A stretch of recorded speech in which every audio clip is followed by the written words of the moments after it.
આજે 6 એપ્રિલ એટલે ભારતીય જનતા પાર્ટી સ્થાપના દિવસ. દેશભરના અને ગુજરાતના તમામ ભારતીય જનતા પાર્ટીના કાર્યકર્તાઓના સ્થાપના દિવસની ખૂબ ખૂબ શુભકામનાઓ.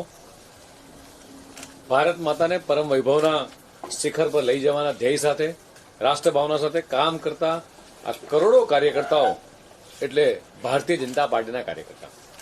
આજનો દિવસ એ માત્ર એ પક્ષની એ સ્થાપનાનો દિવસ નહીં, પરંતુ એક વિચાર, એક સંકલ્પ અને એક સંઘર્ષ અને એક રાષ્ટ્રવાદી ચેતનાના પ્રસ્થાપનનો દિવસ છે.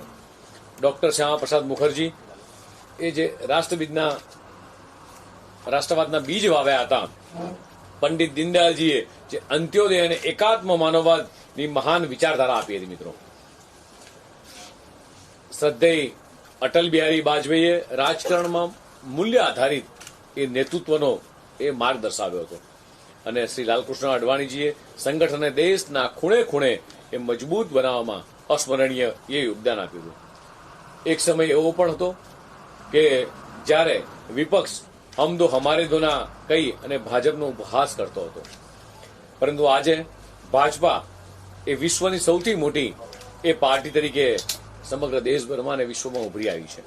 આ કોઈ સંયોગ નથી, આ લાખો કાર્યકર્તાઓનો ત્યાગ, સંઘર્ષ, સમર્પણ અને બલિદાનનું પરિણામ છે.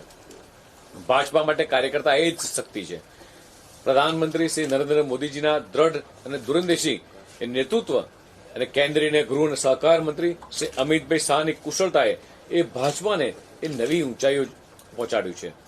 મિત્રો, આજે ગર્વથી કહી શકીએ છીએ કે ભારતીય જનતા પાર્ટીને જે સંકલ્પો કર્યા હતા એ તમામ સંકલ્પો એ પરિપૂર્ણ કરવાની દિશામાં એ ભારતીય જનતા પાર્ટી સતત આગળ વધી રહી છે.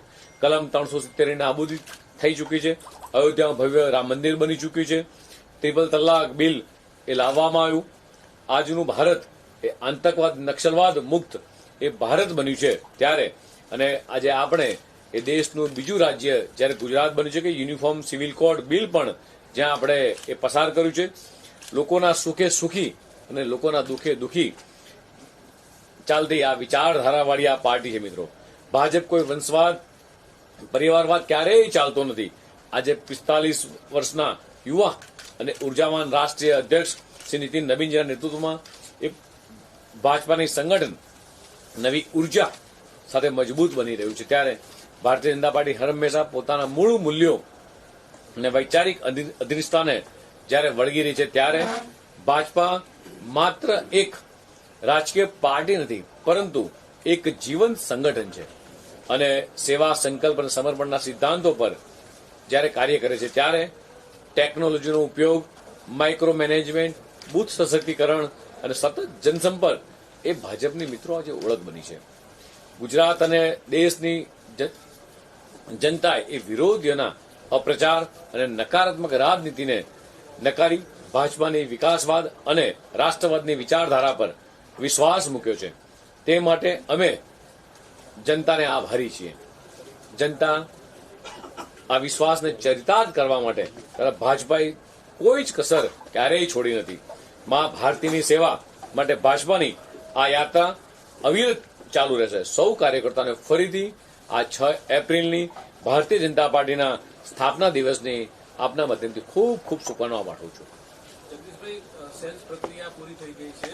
હવે ઉમેદવારોની જાહેરાત ક્યારે કરવામાં આવશે અને ક્યાં સુધીમાં ભારતીય જનતા પાર્ટી ઉમેદવારો જાહેર કરશે? જ્યારે સ્થાનિક સ્વરાજની ચૂંટણીના બ્યુગલ વાગી ચૂક્યા છે, આખા રાજ્યની અંદર ભારતીય જનતા પાર્ટીના તમામ નિરીક્ષકોથી માંડી અને સેન્સ પ્રક્રિયા પરિપૂર્ણ થઈ છે અને આગામી દિવસોથી ચૂંટણી સમિતિ પણ બેસશે અને તમામ જગ્યાએ એને યોગ્ય નિર્ણય લેશે.